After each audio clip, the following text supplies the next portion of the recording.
Hello friends, this is Sheree from Turquoise Dreaming. How's everyone doing today?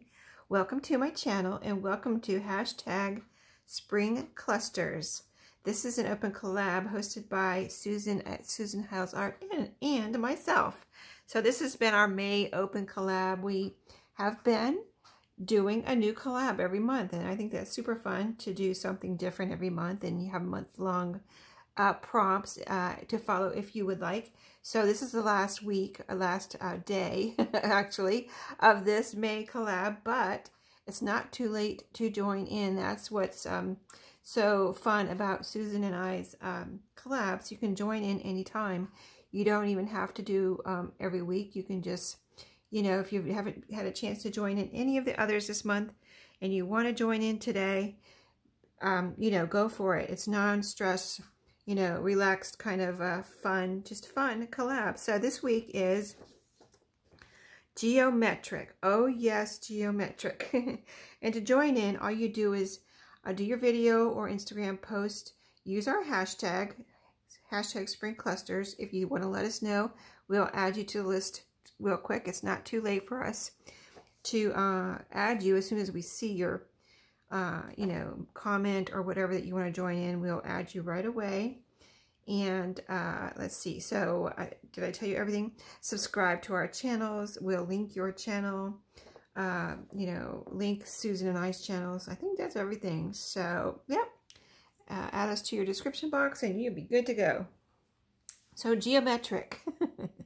When we cooked up this little cluster collab, I was like, geometric. I don't think I have anything geometric. And then I realized, oh, I do have things that are geometric. So I went to my, this is all of my, I mean, I have lots of fabric, but I try to stay on top of my scraps, fabric and paper. So this is all of my fabric scraps. So I took, these are like tiny in here, what's left. So this is what I took out. I'm going to try not to mess this up. But I took out this little pile and I thought, these are all, I'm going to consider all of these geometric. And for what I wanted to make it, you know, I just needed random pieces of fabric. So like, let me show you the patterns in case you don't think you have anything geometric. This is a pattern on one scrap that I had here. This pretty bright, they all have bright colors, by the way. But yeah, purple, orange, turquoisey, all these pretty colors on this scrap. Here's an orange and white scrap. Here's, you know, gingham. This I consider geometric because it's a patchwork, and that's kind of geometric, right? And this is geometric. This is a piece from an old, very old quilt that I still have some pieces of, but it's kind of a gingham, light greens and purples. I figured this was geometric. Red, white, and blue with stars. And some more gingham. I had lots of this red gingham. And there's some pieces like this that I've been using this week on my keychains that I'm making. In case you didn't see that video last weekend, I started making keychains for my shop, little wristlet keychains. So I've been using some pretty little fabrics, these pretty geometric fabrics this week. So those are scraps from that. And then here's a light gray and white gingham too. So that was all of my, what I considered my geometric. So this is what I made with the fabric. I had seen these when I was kind of looking for, you know, ideas on flowers. The last week's prompt, flowers, lots of flowers. And I had seen some layered flowers that were sewn together. But I also saw these circles. So that's what these are. And they're already done because I had to sew on them. So I wanted to just go ahead and get them done. But what I did, in case you've never done this before, I just took my pieces of scrap fabrics and cut them into squares. And then I just cut, you know, freehand circles. I didn't necessarily want them to be perfect circles. I wanted them to be like, just, you know, like they are. I wanted them to be like messy circles or, you know, not so perfect circles. And the sewing on it is not so perfect either. It's kind of like, it's not really messy stitching, but it's not like perfect. I don't think it's perfect stitching. And I used white so you could see it. So hopefully you can see that, the stitching. But I started in the middle.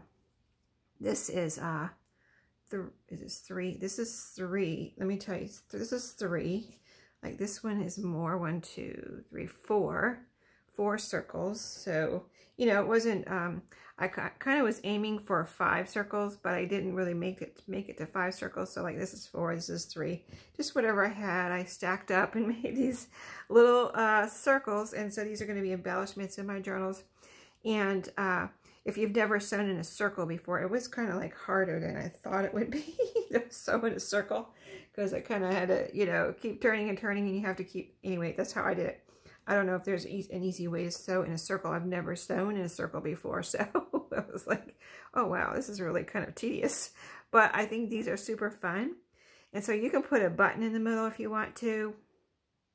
I decided not to. I was going to put a button in the middle, but I really like seeing the stitching, so I decided not to put a button in the middle. Plus, I like how flat these are. So, and what I did was, you know, you saw the fabrics I used. I cut out a bunch of circles in different sizes, and then just didn't really try to match the colors or anything. I just piled up the circles and sewed the circles, sewed a twirly circle around the whole thing. And what I did was start in the middle. I didn't glue it together or anything. I just piled them up and started in the middle and sewed around and around and around. And even on the outside where, you know, you're not sewing anything together on the outside. You're just doing stitching on the outside layer there, that bottom layer. But I just wanted to have some stitching on there. So yeah, you can do, if you know, decide to do some of these, you can do whatever you like to do. But this is how many I did, just about. It didn't take that long. So, you know, the cutting and the sewing and everything. And I think they're super pretty, and they'll be really pretty in a, you know, brightly colored journal where you need brighter colors, like a little golden book journal or a Disney journal type of thing. So I will put those aside, and those are my geometric fabric clusters, okay?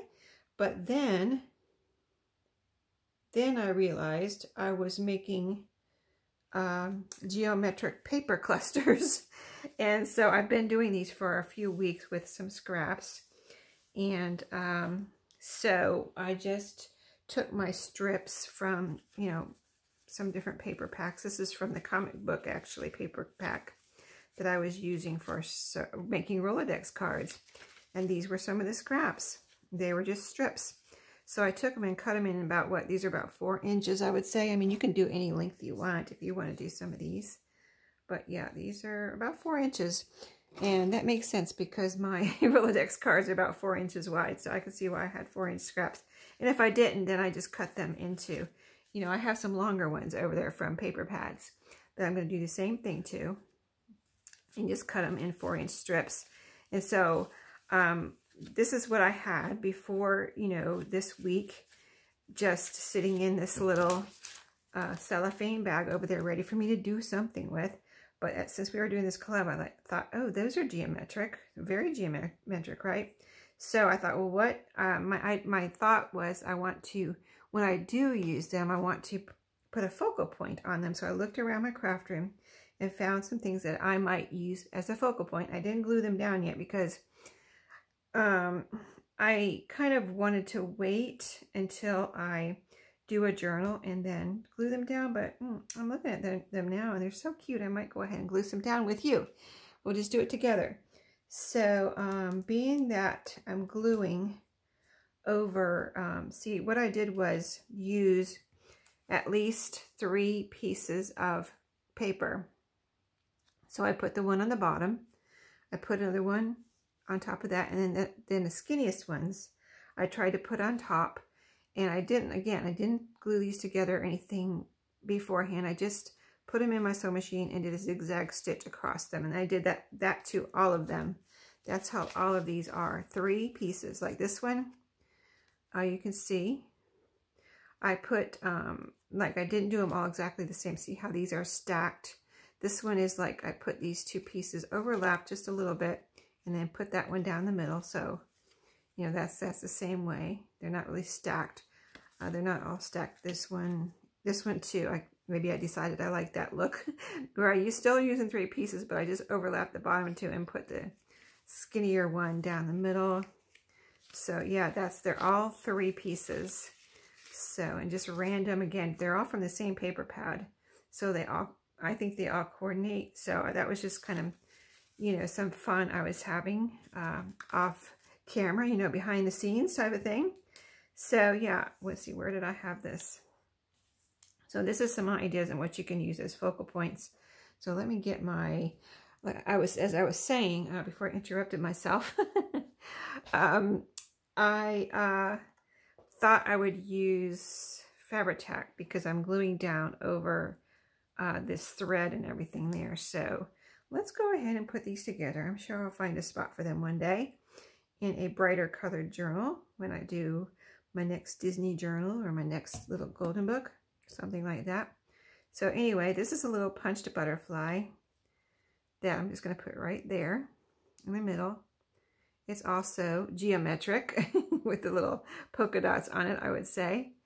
But, you know, I don't think it really even has to totally match or anything. I just think that's super cute. And I could put that on a pocket or a page. You know, so many uses, I'm sure. And this one does kind of match. It just has some pink in it. And this little, this is a piece of ephemera, not a sticker. So I can glue that right there as my focal point. And it kind of brings everything together. So let's do that. So these are just fun little things. Pieces of decoration, embellishments, whatever, clusters is what we're doing.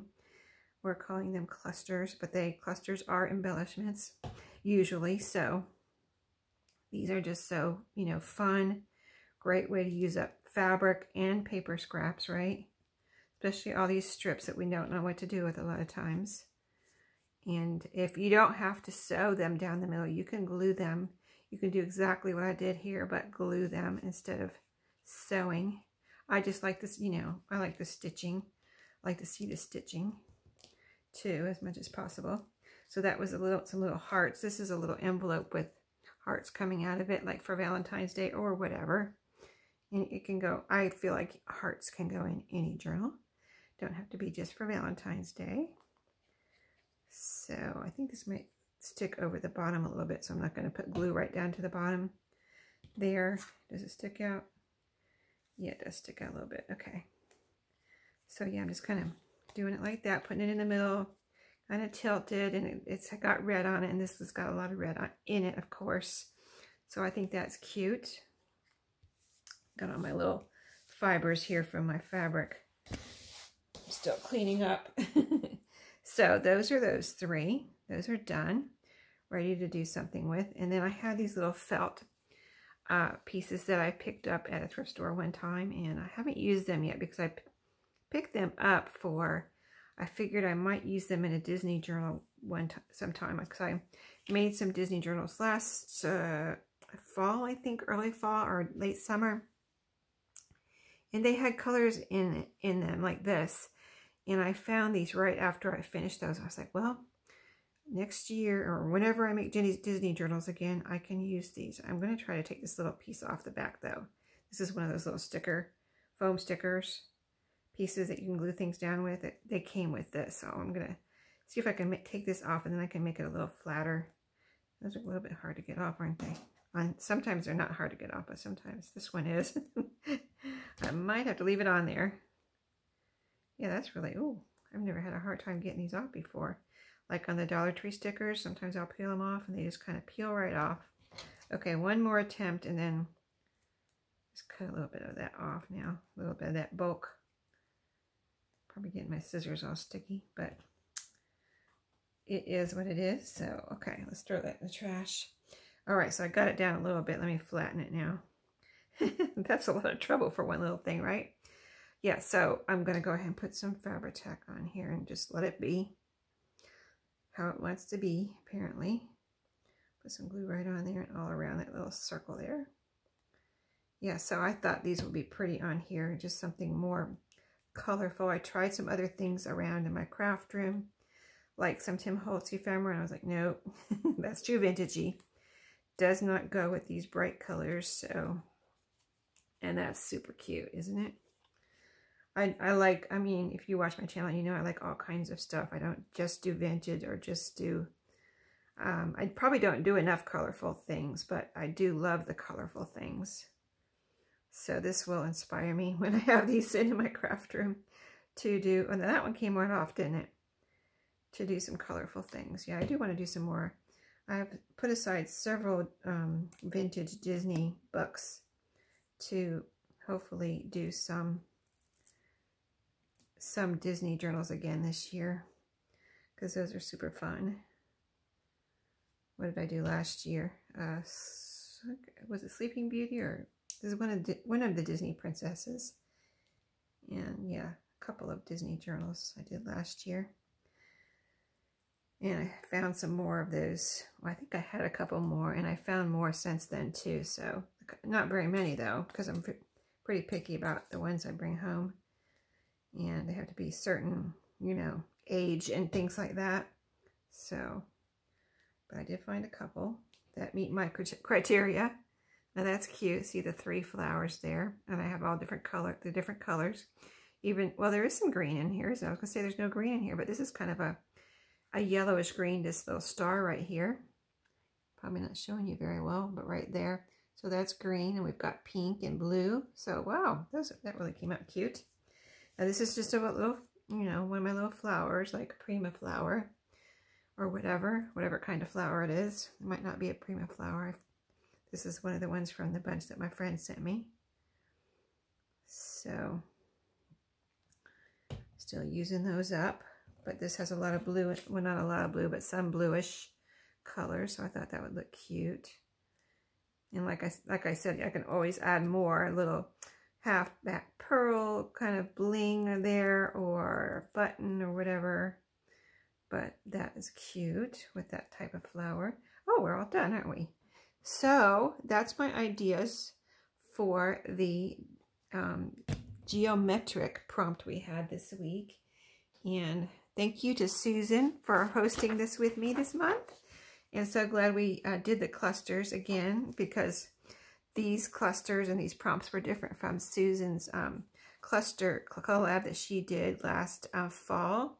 So it was super fun to be challenged to do something, you know, outside of my norm, the geometric this week, and even the others too. The first monochromatic, that was super fun too. And the flowers, of course, who doesn't love flowers? So like I said, jump in if you are feeling inspired and want to, you know, just after seeing our videos today, when you want to do some geometric clusters, jump in and show us what you have. We would love to see it. And so stay tuned for next month. We've got something. I gave you a clue the other day. When did I give you a clue? I gave you a clue at the very end of my Thrifty Thursday video yesterday. So if you didn't see that and you want a clue, go watch or speed through and forward fast to the end. And, you know, you can get a clue from that, but that video. But yeah, we have a super fun. I'm just so excited about it. Anyway, I'll stop talking and blabbing now, and I'll see you in my next video. Have a great day, and happy crafting.